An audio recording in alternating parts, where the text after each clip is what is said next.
Hello, I'm Brigantia Blackbird of the Blackbird Grimoire. Welcome to the series on the Havamal. Today we are looking at verse 153. Our first translation comes from Olive Bray, and it reads, "A ninth I know, when need befalls me to save my vessel afloat, I hush the wind on the stormy wave and soothe all the sea to rest." Now, the second translation comes from W.H. Auden and P.D. Taylor. "I know a ninth. When need I have to shelter my ship on the flood, the wind it calms, the wave it smooths, and puts the sea to sleep." And the third translation from Vikinger.org. "For the ninth I know, if I stand in need, my bark on the water to save, I can the wind on the waves allay, and the sea lull." So power over the water, that is what we are talking about here. And it has been said specifically in reference to disasters that fire and water have no mercy. And of course, the devastating floods resulting from recent hurricanes have served as an extremely sobering reminder of water's capability to destroy. I mean, if it had been within human power to calm that storm and limit the damage done, I have to believe that any and every decent person would have enthusiastically applied themselves to the task. But there's only so much even the most accomplished weather witch could do against an energy ball of that magnitude. So, alas, the degree of power needed for such a task requires a god, and the gods do not overly interfere with these, natural rhythms of nature. So, it is up to us as humans to learn to exercise wisdom and caution, so as not to put ourselves needlessly at risk, so far as what's possible, of getting on the wrong side of nature, especially when we're dealing with elemental effects like water or fire or even air or earth.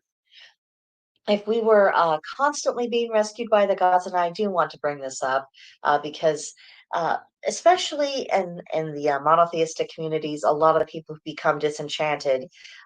Part of the issue, or at least one of the issues, is, well, if this God is all powerful, why doesn't he do something about evil or XYZ disaster? Okay, fine. I understand them being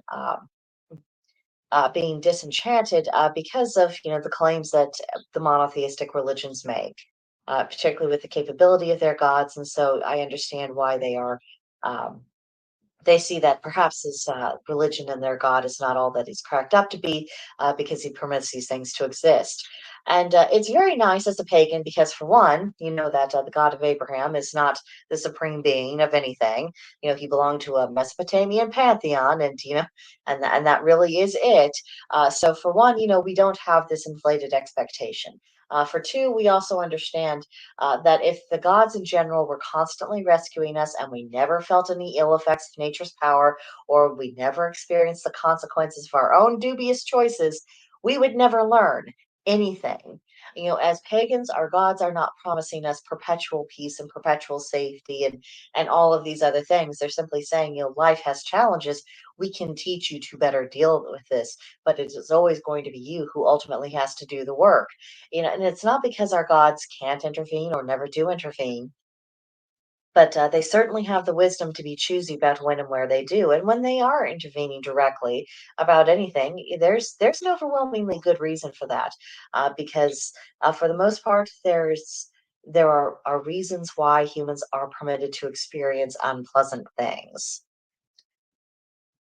So let's talk about emotion, because the element of water is also associated with the full spectrum of emotion.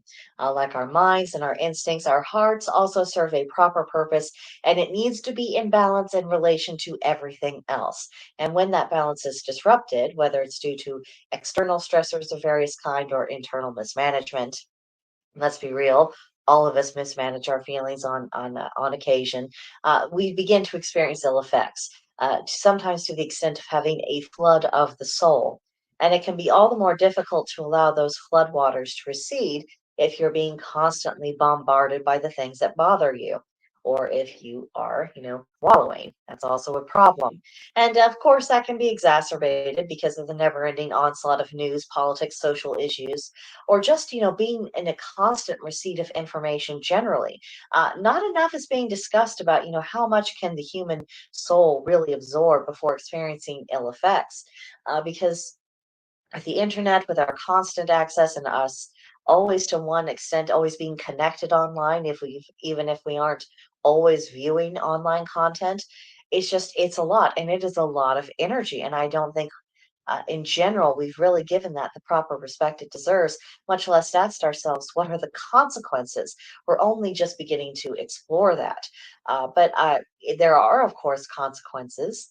And if you want to know why people are unwell or why there's increases in certain kinds of anxieties or maladaptive social behaviors, or people who don't know how to behave at all, uh, well, let's start looking about how much we are constantly taking in and us being overwhelmed. That probably has a little something to do with it. So it does require effort for us to choose to be judicious about what we take in, how much we take in, and from what sources, because all of those factors need to be considered so that we can know the things that are pertinent for us to know without us being driven completely out of our minds. So if we are going to sing our souls back to calm, and I feel pretty confident that a lot of people watching this video would agree that there is a need for calm, both within individuals and within broader society, it is likely going to require considerable changes. And I think it's past time we start really opening up the conversation on that subject. So that's what I got out of the verse this week. Let me know in the comments what you took from it. Are you on a similar train of thought from me? Did you go an entirely different direction? Let me know. I would like to hear about that. But that will do it for now. Next week, we will look at verses 154 and 155. And as a reminder, by the end of November, we will be finished up with a series on the Havamal. So looking forward to that. And I'll see you guys in the next one. Bye for now.